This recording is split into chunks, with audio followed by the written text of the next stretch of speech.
इस अंधेरगर्दी की सरकार के खिलाफ आवाज बुलंद करें। नफरत फैलाना की जिनका काम है, उन्हीं के खिलाफ भारत जोड़ो यात्रा हुई थी।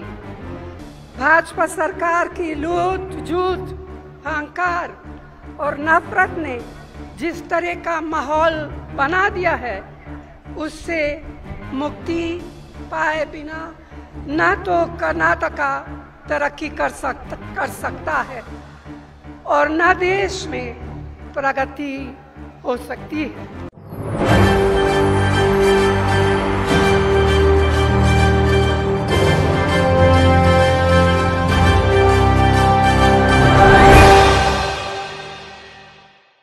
कर्नाटक चुनाव प्रचार के लिए कांग्रेस पार्टी लगातार जद्दोजहद कर रही है। कांग्रेस पार्टी की तरफ से राहुल गांधी, सोनिया गांधी, प्रियंका गांधी, मल्लिकार्जुन खड़गे तमाम लोग पहुंच रहे हैं, क्योंकि ओपिनियन पोल यही कह रहा है कि इस बार कर्नाटक में कांग्रेस की सरकार बनेगी। लेकिन जब यहां पर सोनिया गांधी कर्नाटक पहुंचती हैं तो जमकर बीजेपी सरकार को घेरती हैं और आईना दिखाती हैं। नमस्कार, आपके साथ मैं हूं ऋतिक सविता। स्वागत है आपका SPN9 न्यूज में। दर्शकों, आपको बता दें कि सोनिया गांधी ने इस बार फिर बीजेपी पर हमला बोला। भारतीय जनता पार्टी को यह बता दिया कि वो क्या कर रहे हैं, उनको क्या करना चाहिए, क्योंकि सोनिया गांधी जहां पहुंचती हैं, ये कहा जाता है कि वहां का मौसम बदल जाता है, यानी कि राजनीतिक मौसम चेंज हो जाता है और कहीं ना कहीं जो है कांग्रेस को फायदा हो जाता है। क्यों? क्योंकि सोनिया गांधी को जो है स्टार प्रचारक के तौर पर देखा जाता है। और सोनिया गांधी जब कर्नाटक पहुंचती हैं तो कर्नाटक वासियों से क्या कुछ कहती हैं, आप खुद ही सुनिए। कि इस अंधेरगर्दी की सरकार के खिलाफ आवाज बुलंद करें।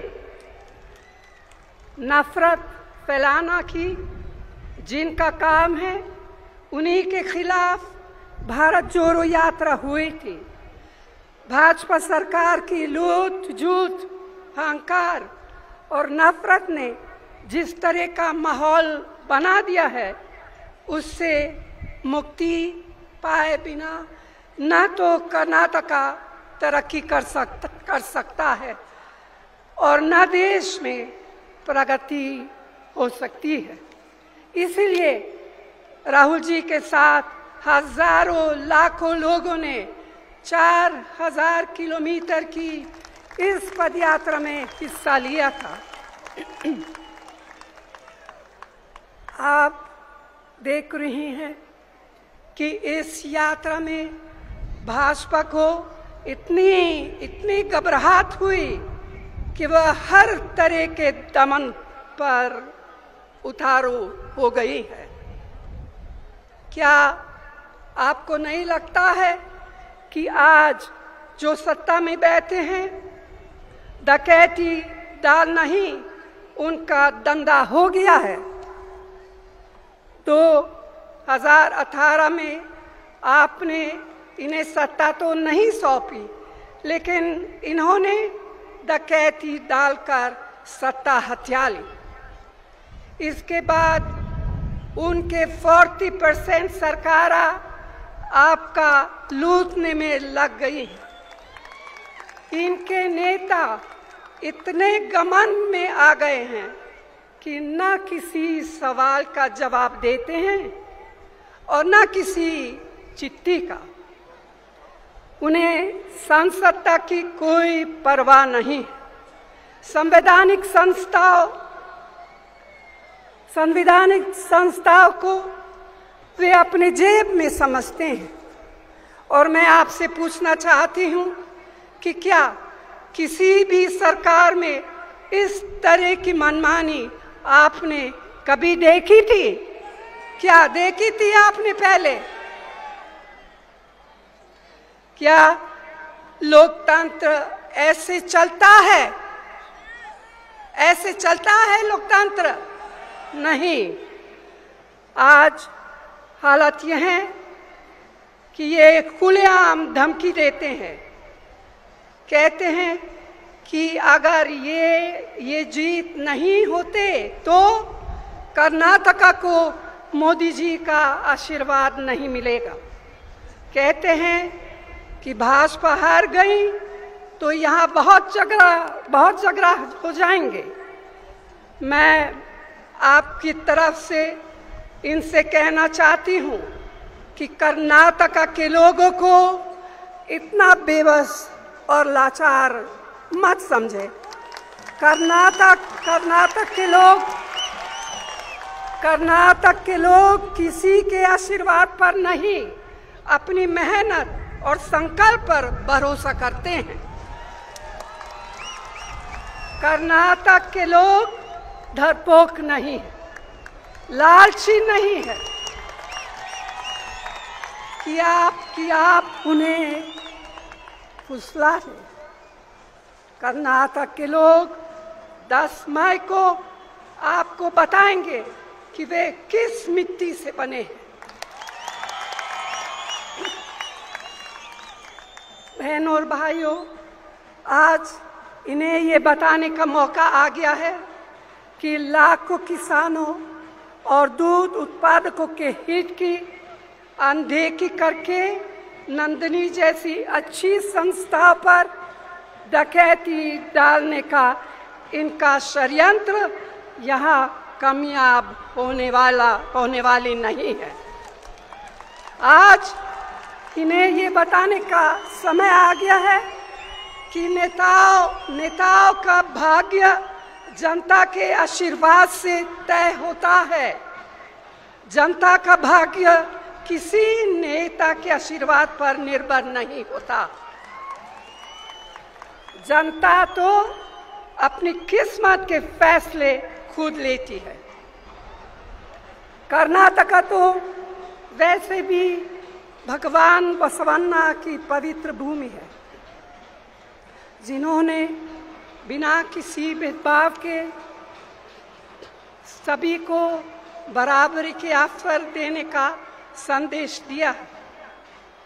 यह महान कवि कुवेंपु की धरती है, जिनकी भावनाओं का अपमान भाजपा हर रोज कर रही है। मैं इनसे कहना चाहती हूँ कि देश के इतिहास और कर्नाटक में सामाजिक न्याय की सदियों पुरानी परंपरा से खिलवाड़ मत करिए। खुद के राजनीतिक स्वार्थ पूरे करने के लिए कर्नाटक और देश को तबाही के रास्ते पर न ले जाइए। पिछले 3.5 साल में कर्नाटक को जिन परिस्थितियों में पहुंचाया गया है वह आपके सामने हैं। इस बदहाली को दूर करने की शपथ आज आपको लेनी है। आप ही बताइए कि आप किस पर भरोसा करेंगे? चंद लोगों के फायदा पहुंचाने वालों या फिर सभी के उत्थान के लिए संघर्ष करने वालों पर? लूटपाट और कमीशनखोरी से मुक्त कर्नाटक के विकास के लिए आप किस पर भरोसा करेंगे? सामाजिक न्याय और सद्भाव की परंपरा को कायम रखने के लिए आप किस पर भरोसा करेंगे? ये सब का जवाब है, मैं आपसे सुनना चाहती हूँ। किस पर भरोसा करेंगे आप? कांग्रेस पार्टी। 5 साल पहले कांग्रेस ने कर्नाटक में अपने वादे पूरे करने के लिए खूब संघर्ष किया था। आज कांग्रेस की सरकारें राजस्थान, छत्तीसगढ़, हिमाचल में अपना एक वादा पूरा कर रही हैं। हमारे सभी नेताओं ने, आपके यहाँ के सभी नेताओं ने आपको बहुत विस्तार से बताया है कि कर्नाटक में सरकार बनने के बाद कांग्रेस क्या क्या करेगी। इसीलिए मैं उन्हें दोहराना नहीं चाहूँगी। आपको सिर्फ यह भरोसा दिलाना चाहती हूँ कि कांग्रेस हर हाल में आपका विश्वास कायम रखेगी और आपसे किए गए एक एक वादे, चाहे वह गृह लक्ष्मी हो या युवा निधि हो, चाहे अन्नभाग्य हो, सभी को दिलो जान से पूरा करेगी।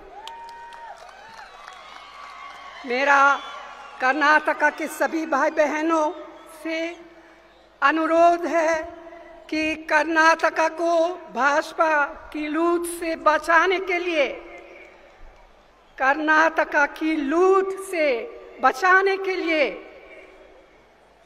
इस 10 मई को कांग्रेस के सभी उम्मीदवारों को अपना एक एक वोट देकर भारी बहुमत से जिताए और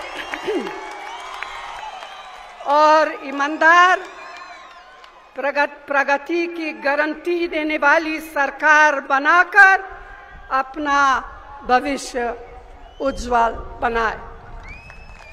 अंत में मैं एक बार फिर यहाँ इस रैली में आने के लिए आप सभी को दिल से बहुत बहुत धन्यवाद।